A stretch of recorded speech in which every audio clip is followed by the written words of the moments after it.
ছাত্ৰ-ছাত্ৰীসকল আজি মই টেন্সৰ বিষয়ে আলোচনা কৰিম বলা আমি ভিডিওটো আৰম্ভ কৰোঁ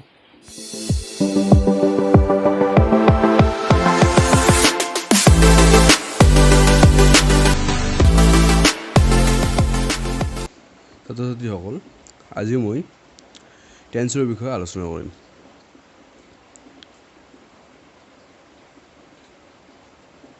আজি হৈছে টেন্সটো হ'ল কাল বা সময়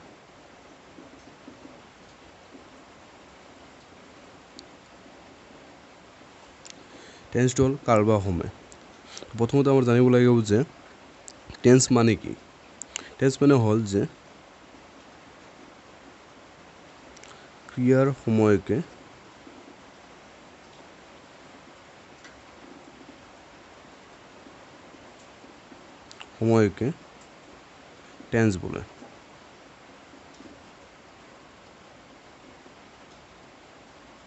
টেন্স বলে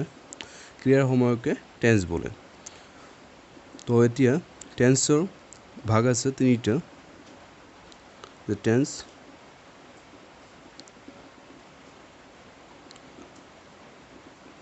তিনি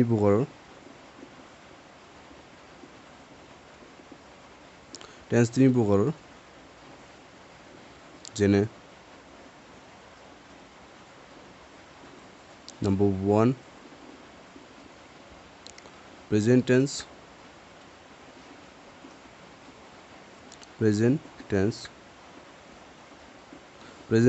মানে হৈছে বৰ্তমান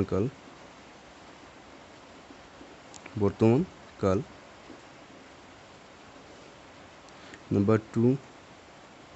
হৈছে past tense number 2 হৈছে past tense হৈছে অতীত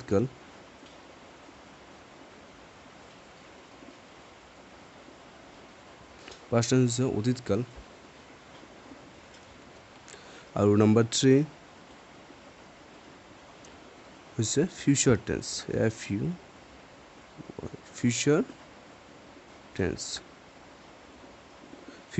মানে হৈছে ভৱিষ্যৎ কাল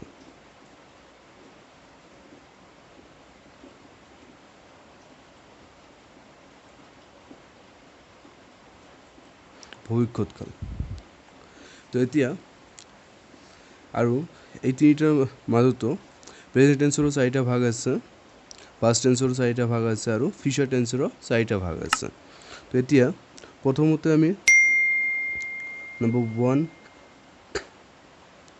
প্ৰেজেন্ট টেন্সটো আলোচনা কৰিম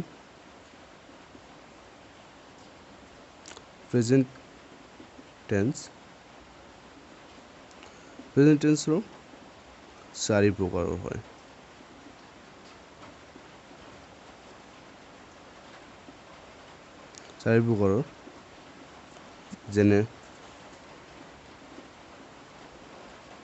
যেনে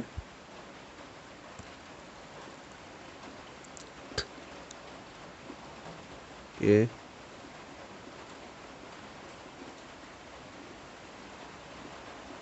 present indefinite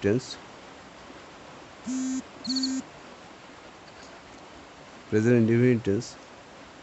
number B present continuous tense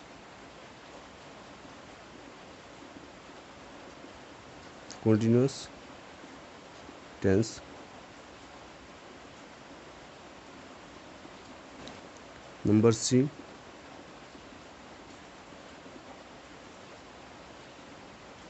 present perfect tense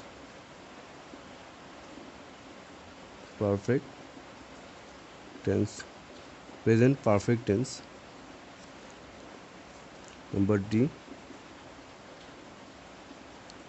present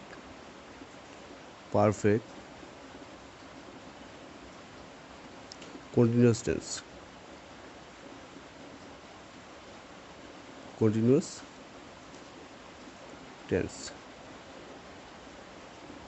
এনেকৈ কৰি আৰু পাষ্ট টেন্সৰো একে ধৰণৰ হ'ব আৰু ফিউচাৰ টেন্সৰো একে ধৰণৰে হ'ব তো এতিয়া এটা মতো আলোচনা কৰিম ইয়াৰ ওপৰত প্ৰেজেন্ট টেন্সৰ পৰা এটা আলোচনা কৰিম যে number A present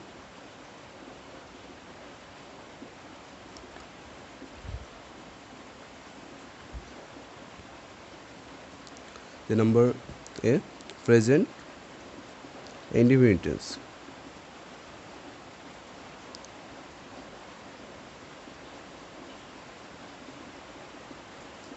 present indefinite tense so present indefinite tense to is the present indefinite tense to কি বা present indefinite tense to কাক বলে এতেকে যে চিরতমূলক ঘটনা সত্যমূলক ঘটনা বা অবাকমূলক কাম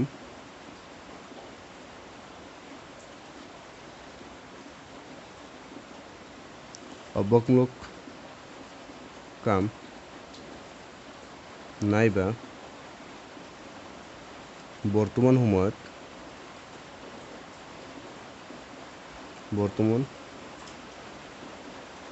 সময়ত কোনো কাম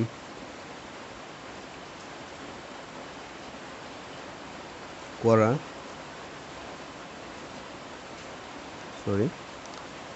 বা হোৱা বুজাবলৈ যি টেন্স ব্যৱহাৰ কৰা হয়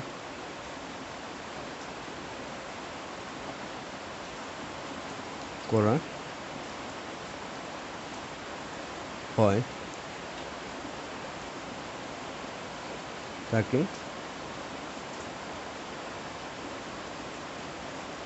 প্রেজেন্ট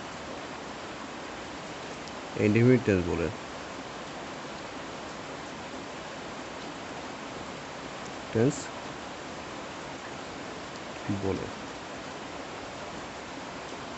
প্রেজেন্ট ইনডিফিনিট টেন্স বলে তো প্রেজেন্ট ইনডিফিনিট টেন্স কাক বলে এইটো জানিলো আমি যে চিৰতমূলক ঘটনা অবাকমূলক কাম নাইবা বৰ্তমান সময়ত কোনো কাম কৰা বা হোৱা বুজাবলৈ যি টেন্স ব্যৱহাৰ কৰা হয় তাকে প্ৰেজেন্ট ইনডিফিনিট টেন্স বলে ওকে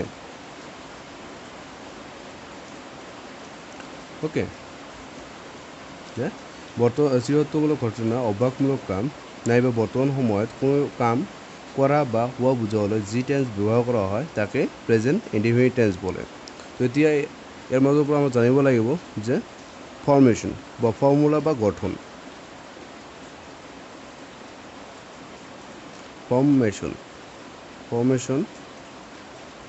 ফৰ্মেশ্যনটো হ'ল subject plus verb plus object এইটো হ'ল আমাৰ ফৰ্মেশ্যন আৰু এইটো ফৰ্মেশ্যনতে আমাৰ এক্সাম্পলবোৰ দিব লাগিব তো এক্সাম্পলবোৰ দি আছোঁ এতিয়া সপোজ নম্বৰ 1ত চিৰতমূলক ঘটনা এটা এক্সাম্পল দি আছোঁ যে সপোজ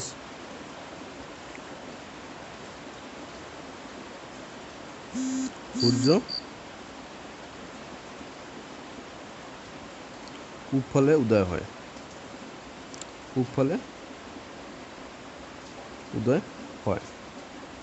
সূৰ্য পূবফালে উদয় হয় গতিকে আমি সাবজেক্ট প্লাছ ভাৰ্ব প্লাছ অবজেক্টৰ হিচাপত লিখিম সাবজেক্টটো হ'ল সূৰ্য আৰু উদয় হয়টো হ'ল সাবজেক্ট ভাৰ্ব আৰু পূবফালেটো হ'ল অবজেক্ট গতিকে আমি লিখিম দ্য সান ৰাইজেছ এতে আৰু এটা কথা জানিব লাগিব যে যদি প্ৰেজেন্ট ইনডিফিনিট টেন্সৰ বাক্য হয় এতে সাবজেক্টটো যদি থাৰ্ড পাৰ্চন সিঙ্গুলাৰ নম্বৰ হয় তেন্তে মেইন ভাৰ্বৰ লগত এছ বা ইএছ যোগ হ'ব যেহেতু এতে যেহেতু সাবজেক্টটো হৈছে দ্য সান সাবজেক্টটো হোৱাৰ কাৰণে এতে মেইন ভাৰ্বৰ লগতে এছ যোগ হৈ আছে গতিকে the sun rises in the east okay এটাকে নেক্সট আমি অবাকমূলক কামত এটা এক্সাম্পল দিম নম্বৰ 2 অৱগুণৰ কাম হৈছে দৈনন্দিন জীৱনতো কৰা যিকোনো কাম মানে যিটো আমি দৈনিকীয়া কৰি থাকোঁ যিটো আমাৰ কাম অভ্যাস হয় যেনেকুৱা আমি ৰাতিপুৱা সদায় মৰ্ণিং ৱাক কৰোঁ সেইটো এটা কাম হয় আমি সদায় কৰা তেনেকুৱা ধৰণৰ সদায় কাম কৰাকে মানে অভ্যাসমূলক কাম বুলি কোৱা হয় গতিকে অভ্যাসমূলক কাম এটা উদাহৰণ দি আছোঁ যে মই সদায় বিদ্যালয়লৈ যাওঁ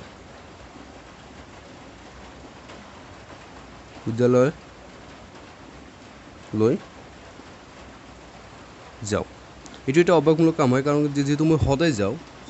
সদায় যোৱাটো এইটো হ'ব আমাৰ অভ্যাসমূলক কাম এতেকে আমি এইটো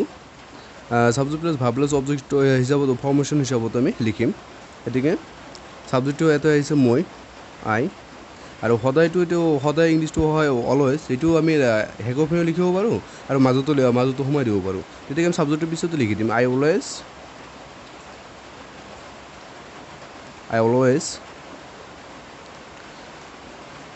go to school I always go to school এটা কথা লক্ষ্য কৰিবা যে এইটো গোৰ লগত এজ বাই ইয়েজ যোগ হোৱা নাই কাৰণ সাবজেক্টটো ফাৰ্ষ্ট পাৰ্চন ছিংগুলাৰ নম্বৰ হয় ফাৰ্ষ্ট পাৰ্চন ছিংগুলাৰ নম্বৰ হোৱাৰ কাৰণে এইটো গোৰ লগত বা মেইন ভাৰ্বৰ লগত এজ বাই ইয়েজ যোগ হোৱা নাই তো এতেকে নেক্সট আমি হেৰি কৰিম এক্সাম্পলটো দিম নম্বৰ 3 বৰ্তমানে কোনো এটা কাম কৰা বা হোৱা তো এতেকে সাপোজ তাই ভাত খায় তাই ভাত খায় এইটো সাবজেক্ট হয় এইটো ভাৰ্ব হয় এইটো অবজেক্ট হয় গতিকে she eat এটাৰ লগত কি যোগ হ'ব এজ যোগ হ'ব eats